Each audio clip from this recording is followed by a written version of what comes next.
Hello there everybody, Sam's Trains here, welcome back to the railway and welcome to another review of a Hornby heavy freight locomotive.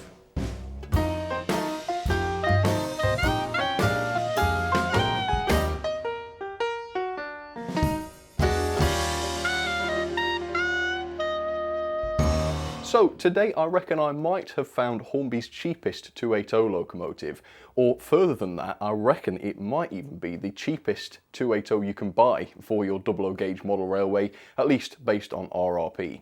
So, for example, it's considerably cheaper than the Hornby 8F, it's like 40 quid cheaper than that, and by the way, it's much newer than the Hornby 8F, so yep, go figure. In fact, it's even considerably cheaper than some of Hornby's 280 tank engines, which obviously don't have tenders, so I reckon today's model really is fantastic value for money. At the time of filming this, Hornby is just about to re-release it into their range for the first time in a few years, and hopefully by the time the video goes out, it will be out. So here it is it's the Hornby Thompson 01. It's an LNER 280 freight locomotive, and as I say, I think this might be the cheapest Hornby offer. The price, well, the RRP is £109.95, I believe, although you can pick this up from Hatton's for less than £100, I think it's £99, so incredible value for money there. And of course, if you want to pick one of your own up for that amazing price, I have included a link in the description.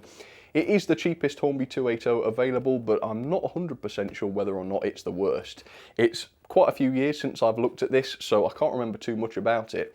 However, from what I can remember, it is actually a really good engine. It's a great model and so inexpensive. So I'm looking forward to recapping this. I haven't looked at it for many years and I hope you'll enjoy it too. So come with me, we'll get this out and find out just how good this is for the low price of £99. Let's get to it.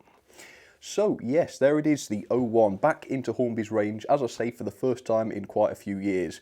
Now, when I say that, it makes it sound like it's, you know, quite an old model. I don't think it is. I'm not 100% sure when this first came out, but it's not that old. I think it was tooled up probably in the last decade or so, possibly it's even newer than that. But like I say, it hasn't been produced for quite a few years, so it's nice to see it back in the range, of course. So these were initially introduced to me by my good friend Douglas from the Why Not YouTube channel, so do check that out. As you can also see, mine is in the unlined BR Black, although Hornby are releasing quite a few different versions. I think one of them is LNER Wartime Black, which looks very nice. Again, if you want to check those out, there is a link in the description. But yes, as you can see, quite a lovely looking loco. On the end of the box, you can see the product code. So this one is R3227. It's in the BR Lake Crest, as you know. It's a 280 Class 01, and the running number there is 63663. So that's all you need to know about the loco, really. Yeah, I just can't get over how lovely this thing looks on the front of the box. I think it's something to do with all the external valve gear and linkage, which just looks fantastic on this one. Yeah, always been a real favourite. So if I flip the box over, I will show you what's on the back. So like the Stanier 280 design, this has also been classified as an 8F by the BR, so it's approximately the same sort of power. In the centre, you can see there is a brief history of the class, and if you want to pause and read that, absolutely feel free to. And then on the far side, on your right, you will see we have an image of one of the real-life engines in service. Unfortunately, we haven't got the Hornby diagram on there, which normally has a date, which is quite handy for dating how old the tooling is. We haven't got that on this particular box, but it's quite nice to see the real thing, isn't it, I suppose, so that's not too bad. Okay, well, let's get this out then, shall we? I really am interested to see what this is like. It's been so long since I've even contemplated this engine. So there it is in the blister pack. There we go. Yeah, probably can't see it all that well right now, so I will waste no time in getting this out of the box. So there we go, very nicely packaged as well, by the way. I can see all sorts of foam and things designed to protect it, so that's very good. So here we have the instruction booklet for the Thompson Class 01, as you can see. I thought it was an O as a sort of letter O and not a number, but they have it as a number there, so maybe I was wrong, I don't know. Anyway, on the inside you can see we have quite detailed drawings really of this. It's all the usual stuff, lubrication, assembly, although of course you don't really have to assemble it. It does come with the loco plugged into the tender and all screwed together nicely. Body removal is quite handy. Close coupling, yes, you've got a close coupling on the drawbar with this one. And also obviously the DCC socket in the tender there, so if you wanted to chip this one, you could do quite easily. So with that, let's get this out then, shall we, and see what this is like. So I noticed that the detail bag is open, so I must have opened this before, so possibly the loco didn't come fitted with couplings, but obviously I have fitted those. But either way, here's what's inside the detail bag. We have brake rigging for both the loco and tender, so that should be quite reasonably easy to fit. They're normally not too bad. And then a couple of ladders. But apart from that, at least as far as detail goes, everything else is pre-fitted to the model, which I quite like. Again, for a very, very cheap model, it's quite nice that all of the detail has been fitted, and there is quite a lot from what I remember. Okay, so let's lift this out then. Ooh, that was a nasty noise. Apologies for that. That went right through me. I don't know how it came across on camera. Right, let's lift this out then and see what this is like. Okay. So, first things first, you can see what a lovely, smart-looking machine this is. It certainly doesn't look cheap and nasty, does it? For the price, it might well do. In fact, I wonder whether this is from the sort of design clever period of Hornby. But the quality of it, just the looks of it, look way, way better than that sort of thing. So, yeah, I don't really know how they came up with this with such a good price, but it does look the part. In the hands it feels reasonably heavy actually, and it's surprisingly heavy because actually there is no die-cast on this. I mean, there are some small die-cast details obviously, and the chassis is die-cast, but the bulk of the body is just made of plastic, and you can tell with it being in your hands, yes. And in fact the running board does flex quite a bit, but I'll show you that in a second. So yeah, it's not, you know, it's not got loads of die-cast on it like some of the much more expensive Bachmann 280s do. However, for the price, it really does look the part, and as I also say, it's not terribly light, so it's not as though it's going to be a really bad puller, although we will test the pulling power a little bit later on, of course.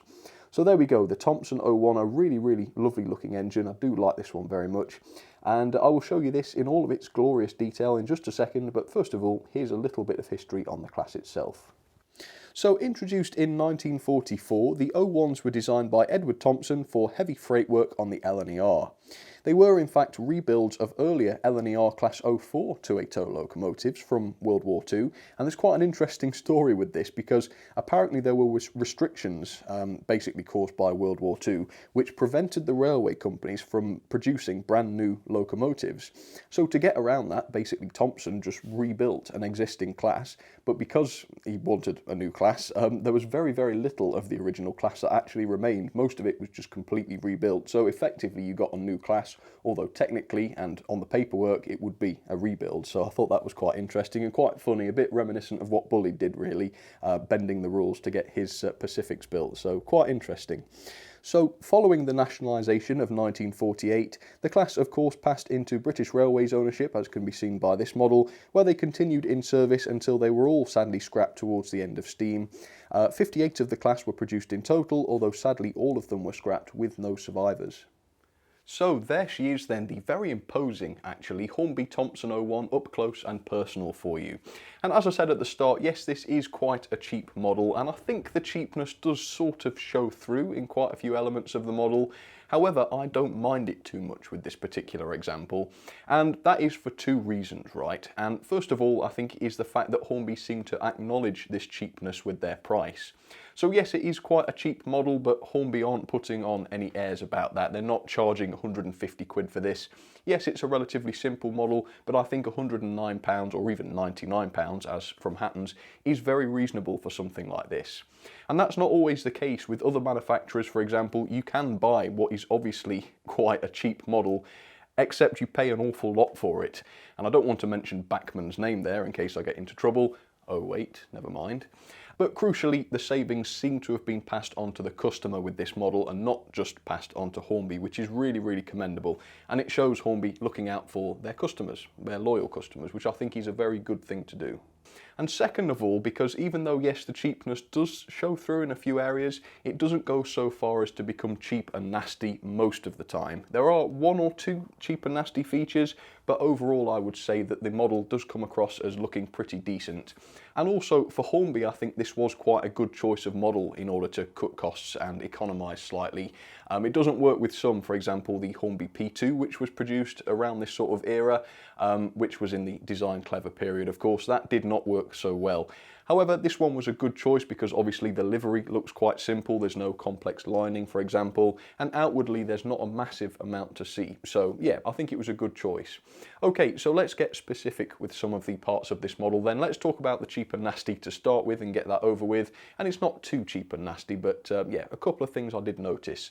So as I've already briefly mentioned, the running board is made of plastic, and it's quite thin plastic as well and not die cast, which is obviously quite different from a lot of Bachmann's 280s for example. And as a result it is quite thin and flimsy. As you can see, if I touch it here, it moves quite a lot. Obviously that's not a problem when it's running, and it's not something, you know, that's actually breaking, it's just noticeable, and when you've got it in your hands, psychologically speaking, that doesn't feel great. And the same is true for the front of the running plate. In fact, it is very flexible. As you can see, I can spring that whole front section up and down, which doesn't instill a lot of confidence, but of course it's not so delicate that it's going to break on you if you're careful. The other issue I had with mine, which I'm sure isn't true with all of them, is the smoke box. As you can see, unfortunately mine doesn't have a smoke box dart, and that's not something that's just dropped off over time since I've had it. Unfortunately that wasn't present on the model as soon as I bought it, and I could never find it in the box. So yeah, perhaps that suggests a slight problem with the quality, but apart from that, yes, I haven't had a problem with this, and I have had this for a couple of years now. So let's take a look at some of the details then. As I've already said, there's not a huge amount to see in terms of painted detail. However, you do have the running number on the side of the cab there, which is nicely applied. Again, quite a simple font as per the prototype, so not a huge cost incurred there. And you've also got the route availability 6 lettering underneath there. You've also got the warning electric signs there on the side of the firebox, which again is another nice finely detailed print. But apart from that, there is very little else. I suppose also just underneath the front of the smoke box door, you have got the builder's plate and yet another warning sign. But apart from that, yes, the paintwork is very, very simple. But there are quite a number of separately fitted parts which I was quite impressed with, namely the whistle and safety valves. Now something's gone a bit wrong with these because they look like they're made of plastic, but to the touch they are clearly die-cast parts. So whether they're die-cast and have been painted, I'm not too sure. In fact, the safety valves don't look too bad. They've got a bit of shine to them, but they are made of metal, which is really nice to see. And the same thing goes with the reverser rod as well. That is not plastic, so as a consequence, it's got that lovely metallic shine, which just looks the part. It really is good, that. Another detail which was great and fitted on the model as standard and not just included in the detail bag is the cylinder drain cocks here, pre-fitted and pre-painted as well, which look really, really good. So there are details of this model which are great, and as I've already mentioned, the whole running gear on the side there is very, very complex. Also very, very fine scale, and it does work well. I've had this for many years without any problems.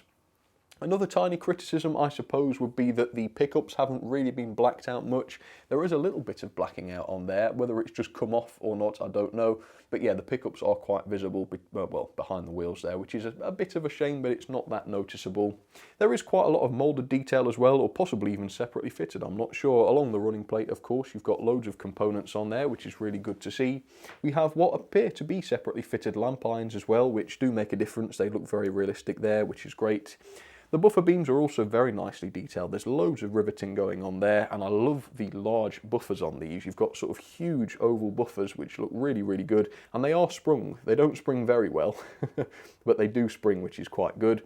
And also you have the screw link coupling pre-fitted as well. So once again, it's a really cheap model, but all of the details like that have been pre-fitted, which is, you know, more costly for the factories, but still a reasonably priced model. So that's really impressive. The cab isn't too bad either. I think the best part of the cab really is the glazing on the windows, as you can see, which really does look nice and realistic on the front there, of course, as well. Looks very, very good.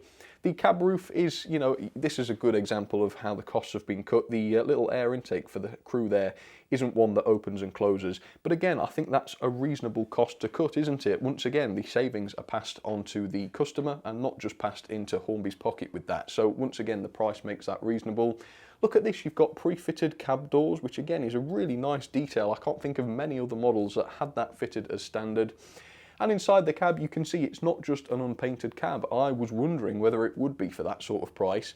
Now, yes, that's not the best cab in the world. No, none of the gauges have been painted. There's not a huge amount of detail there. However, it's better than nothing, and I must say that regulator looks very realistic. It's a very, very thin piece, but it protrudes quite away from the rest of the controls. So it's not a complete dead loss, is it? And, you know, it does catch the eye as the thing runs past, which I suppose is the idea. so that isn't too bad. So as I'm sure you can see, yes, it is a cheap model and the cheapness does show through from time to time, but from any sort of distance and as long as you're careful, I don't think the cheapness spoils the model, which is quite crucial, isn't it? Okay, so the tender is also very nicely done. You've got the late British Railways crest, which has been done to a high standard, as is always the case from Hornby. I like the underframe of this one as well. There's quite a lot of detail on the underframe. Again, it's all unpainted and probably all just moulded, but it just looks good, doesn't it? There's something about it that is just quite realistic, which I very much like. The coal load in the top is also very realistic. It's very, very fine scale, incredibly fine scale in fact. It looks very realistic, does that. So that's not bad at all. And around the back you can see we've got separately fitted handrails, which by the way are all over both the loco and tender, which is pretty good, as well as more separately fitted lamp irons and another highly detailed buffer beam. The buffers on the tender are different to the ones on the loco, which is quite an interesting observation I think, but also sprung, which is great. So there we go, it looks great, it really does look good. Couple of minor quality issues with mine, nothing too major. It is a little bit flimsy in some areas, the quality certainly isn't as good as on other Hornby models, but like I say, for the price I don't think you can go wrong, and overall I would say it is great value. However, we've not talked about performance yet, and I forget how this one runs, to be honest with you, which is worrying. I can't remember when I last ran this, but it can't be that long ago, can it? Either way, we will find out again now. We will refresh our memories and find out exactly how this one runs. Okay, let's give it a try.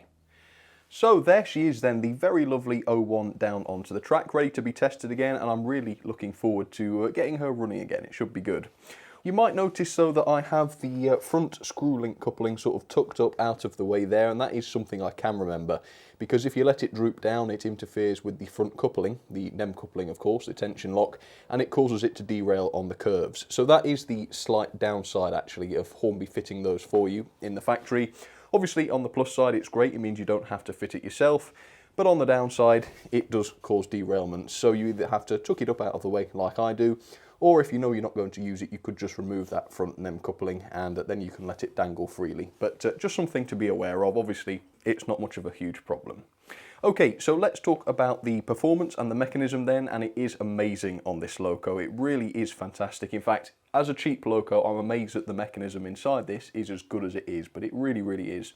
So first of all, pickups then, you have all 8 driving wheels picking up on the loco and also the tender wheels as well. So there's never going to be a moment where this cuts out on even the worst points imaginable, and I'll demonstrate that for you in a second. Second of all, of course, you'd have a 5-pole motor inside, which is really, really nice, and we're going to see just how well that performs in a second. And also, unlike several massively more expensive 280s available from the likes of Bachmann and Helgen, this loco does have a full set of proper bearings on the wheels, turned metal bearings, which really do make the running of this model a delight. So a fantastic mechanism, unbelievably good for the price, and that's why you can't go wrong with Hornby and their mechanisms. They're always good no matter how much you pay. Okay, well, let's give this a try then. I'm just flicked the controller on and I'm going to turn this up, and it is indeed moving forwards. Look at that for a crawl. Now at the very slowest crawls it's not terribly smooth, although it is in reverse actually, look at that, that ain't bad. But the other thing about it is it's completely silent, or more or less silent. It really is extremely quiet, and that's true even for the higher speeds as well. You can speed it up all you like and it's still very, very quiet, which again is a big contrast to the likes of a lot of the Bachmann 280s, which don't have any proper bearings and they only have 3-pole motors, and so they do run quite loudly and not all that smoothly a lot of the time. But this one is not like that at all. As you can see, this one runs beautifully, and if I just turn it up a little bit, you can see there's no increase in noise whatsoever, even though it has gone out of shot. Hang on, let's bring it back. And it is just beautifully smooth. So it is, I think it's the best 280 I have in terms of performance. And as I say, for the price, that is just wonderful. So it is very, very impressive indeed. I like that one very much. And I have had it apart to service as well several times, and it's a beauty to service. Really, really well designed. So well done Hornby for that. This is shaping up to be a really decent model. So, she has already been running because I've owned her for quite a few years, so she's ready to pull some wagons as soon as we are. So as you can see, I have some nice empty wagons for her to haul, quite a lot there, there's over 10 I think, as well as a nice LNER brake van on the back. And with that, let's get her coupled to them and see how she can haul. Now, I did test the pulling strength of this thing, and she has, let's see, 0.3 newtons of pulling force, which isn't an awful lot actually. In fact, the Bachmann Atlantic, the Bachmann C1 Atlantic, was exactly the same, and of course it has less than half the number of driving wheels, so they're not very powerful things, unfortunately. However, I did test the Bachmann 04, I think it was, the Robinson 04. I'm running it now, so you'll see it in a second, and the pulling force of that was exactly the same too, so for whatever reason, they're not massively powerful. However, she should manage these wagons, so let's try with those, shall we? Okay. Nice gentle start. And when I say she's not massively powerful, I don't mean she's light as a feather and isn't going to be able to pull anything. As you can see, moderate loads are absolutely fine with her, which is exactly what you want. And then, as promised, on the middle line we have the Bachmann Robinson 04, I believe this is, which is quite a similar looking thing, although obviously different in its way. This, of course, is massively more expensive, at least in terms of the RRP, except the mechanism is nowhere near as good. The level of detail is about the same, but yeah, as I say, the performance nowhere near as good. But still a decent model, I would say, overall. And then on the inside line we have a bizarre loco, which is way more expensive than the Thompson 01, but also 10 times worse in basically every area. Yes, it still works, it is the Helgen Tango. And it just goes to show that the price, at least where 280s are concerned, bizarrely, has no bearing on the quality of the model. The Thompson 01 is the cheapest I can find, but it's probably also one of the best, so it's all a bit strange. So let's see if this slows down at all on Gordon's Hill, although it shouldn't do because it's not got a huge load. And of course, while we watch these run, keep an eye out on the layout and see which other 280s you can spot. And there is an odd one out today, so let me know in the comments what that is if you figure it out. There she goes. As I say, moderate load, so it shouldn't be a problem, but indeed, yes, I didn't see any slowing down there, which is good news. So like I say, they're not weak by any means, they're just perhaps not as strong as you'd expect them to be as 8Fs or as 280s, but they're alright. And they're no different really to these Bachmann 280s, so if you like the pulling power of those, you shouldn't be disappointed by the Hornby Thompson 01. And what a nice freight train that is. Very nice. Nice mixture. I just can't get over the performance of this, so it just creeps along and there's so much going on, especially with the linkage and valve gear. It's just so beautifully silent. It really is a very impressive mechanism. And it might well not have been for the price, so most happy with that.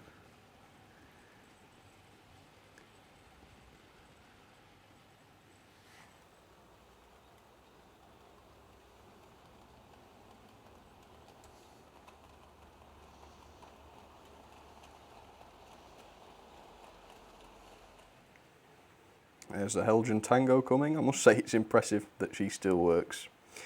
But yes, back to the 01. I think it is true that this is not the most polished loco from Hornby. Hornby have produced models that have better levels of detail and that are better quality. However, I think in terms of value for money, this has to be Hornby's best. I can't think of another loco which has better value for money based on the RRP. I really can't. So yeah, if you want a nice heavy 280 locomotive, I think of all of the ones available on the market, I would probably recommend that one the first. Because it is a decent model. If provided you get one with a smokebox dart, I really don't think you can go wrong. Although I wish mine was in the LNER livery, a bit like this. And Hornby have now got those in stock, I believe, or they are doing so. Hopefully they will. As I say, they haven't got them out at the time of filming, but I'm hoping to release this after they're out. So, like I say, if you want to pick one up, I'll put a link in the description and hopefully they will now be available. And hopefully they won't have changed the price since I filmed this, otherwise that will be a bit awkward. But assuming they haven't, it's a stunner for the money, it really is.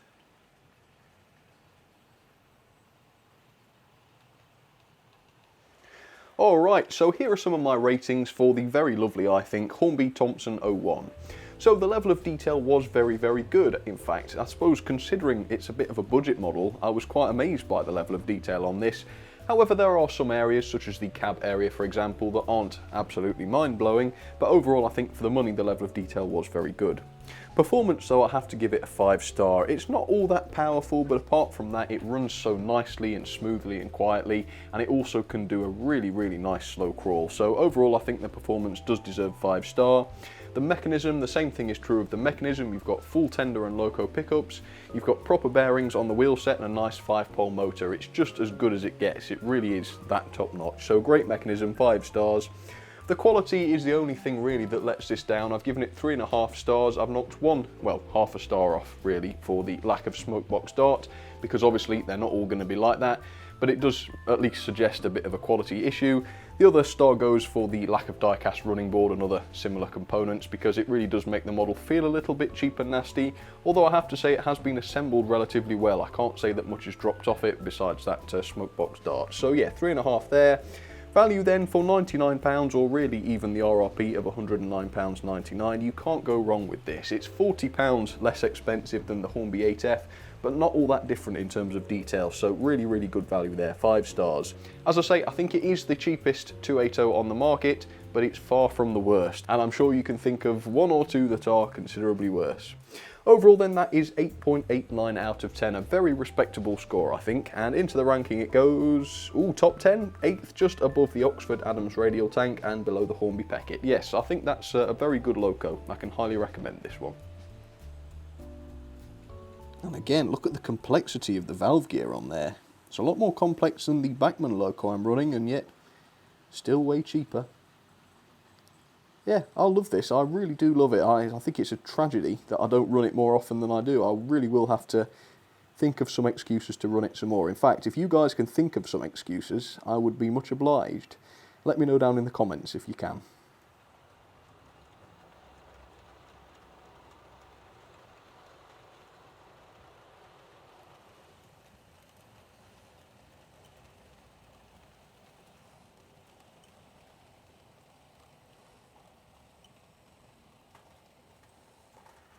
So there you are then folks, I hope you enjoyed that review. I certainly did. That was very enjoyable actually. I'd forgotten how good that loco was.